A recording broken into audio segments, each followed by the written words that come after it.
और इस वक्त पेरिस ओलंपिक्स से एक अच्छी खबर आ रही है, जहां पर तीरंदाज दीपिका कुमारी ने सटीक निशाना लगाया है और अपने सटीक निशाने की बदौलत दीपिका कुमारी तीरंदाजी चैंपियनशिप के क्वार्टर फाइनल में प्रवेश करने में कामयाब रही हैं। जर्मनी की मिशेल क्रोपेन को 6-4 से हराकर दीपिका ने क्वार्टर फाइनल में प्रवेश किया है और इसी के साथ तीरंदाजी में भारत के पदक की उम्मीदें अब भी बरकरार हैं, बल्कि और सशक्त और मजबूत हुई हैं। पेरिस ओलंपिक में भारतीय खिलाड़ियों का शानदार प्रदर्शन जारी है। पहले तीनों मेडल्स हमारे शूटर्स ने हमको दिलाए थे और उसके बाद अब भारत की तीरंदाज दीपिका कुमारी क्वार्टर फाइनल में पहुंची हैं। जर्मनी के मिशेल क्रोपेन को हराकर उन्होंने क्वार्टर फाइनल में प्रवेश किया है।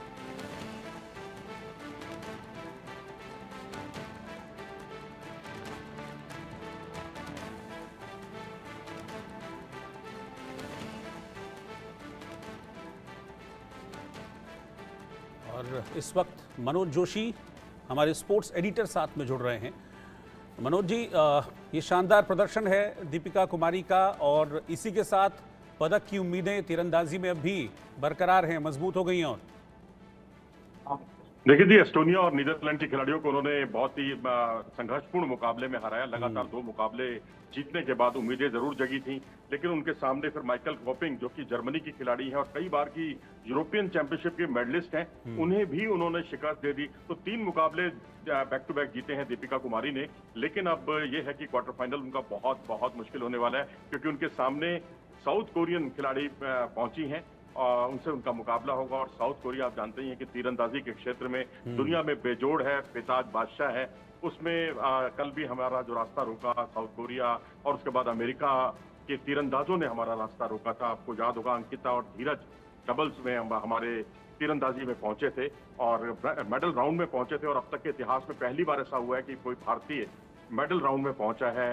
जहां तक तीरंदाजी का सवाल है, लेकिन वहां हमारे निशाने लक्ष्य से भटक गए। लेकिन अब उम्मीद कीजिए कि दीपिका कुमारी, जिनका बहुत लंबा तजुर्बा है, जिनको शौक जो है इस खेल का वो विरासत में मिला है, उनके पतिदेव अतनु जो है, अतनु दास, वो खुद भी बहुत जाने माने अंतर्राष्ट्रीय निशाने तीरंदाज हैं। तो उम्मीद करनी चाहिए कि अब जो इतना पूरा तजुर्बा, लंबा अनुभव है उनका, वो वहां पर साउथ कोरिया के खिलाफ उनके बहुत काम आएगा। बिल्कुल, अनुभव भी और जिस तरीके का फॉर्म दिखाया है दीपिका ने, वो भी इस बात को और मजबूत करता है कि जो उम्मीद उनसे की जा रही है मेडल को लेकर, उसमें निराश नहीं करेंगी। जी हाँ, बिल्कुल। अगर आप वर्ल्ड कप का उनका तजुर्बा देखें, उन्होंने 11 गोल्ड, 17 सिल्वर और 7 ब्राउन्ज मेडल हासिल किए हैं। इसके अलावा कॉमनवेल्थ गेम्स जब 2010 में हुए थे, तब भी उन्होंने 2 स्वर्ण पदक इंडिविजुअल में और रिकर्व की जो टीम स्पर्धा होती है उसमें उन्होंने हासिल किए। लंबा तजुर्बा है और लगातार अभ्यास में भी है।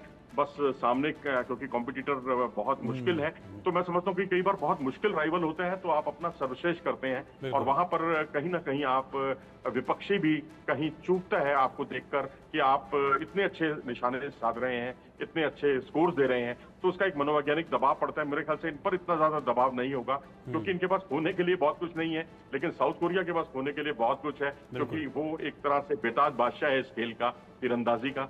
तो उम्मीद पर दुनिया कायम है और हम भी उम्मीद जरूर करेंगे कि एक अनुभवी खिलाड़ी अपने पूरे तजुर्बे का इस्तेमाल करते हुए यहाँ साउथ कोरियन को शिकस्त जरूर दे।